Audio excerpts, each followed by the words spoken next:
Today is page 5 of the Tennessee Realtor Purchase and Sale Agreement. This might be the easiest page to cover and the quickest. So I'm covering the section right above lines 214 that cover Greenbelt all the way through lines 264.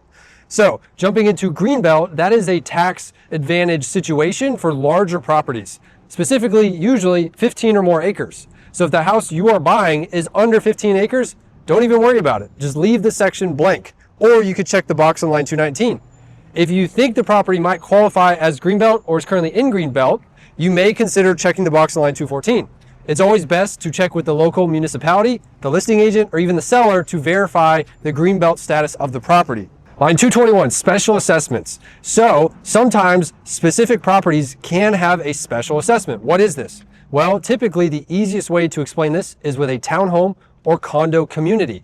Maybe they share the roofs together and it's time to replace that giant roof that covers all the properties. So they issue an assessment and divide out the cost and charge each owner their portion of the entire roof. That's a special assessment. Rarely a single family residence might have a special assessment.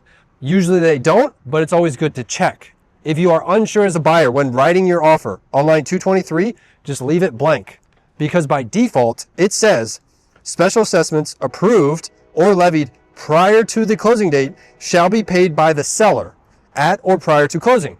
So if you write NA there, now all of a sudden you potentially have negated that sentence and now it's up in the air if it's later found out there's a special assessment. Jumping down to lines 232 through 240. This is title and conveyance.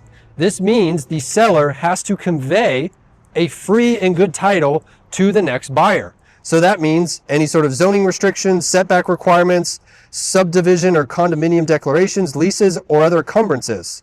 The seller has to make sure all of these are free and clear and there's no issues when they transfer this property to the next buyer.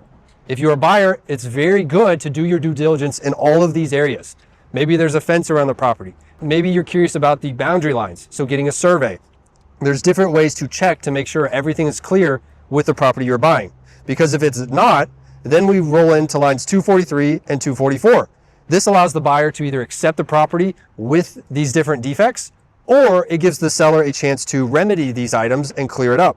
Jumping down to lines 258, this is the deed. So everybody that is on the deed should be listed on lines 258. This is usually going to be all of the buyers. Make sure you ask your client who needs to be on the deed and you list those people here. Association lien payoff.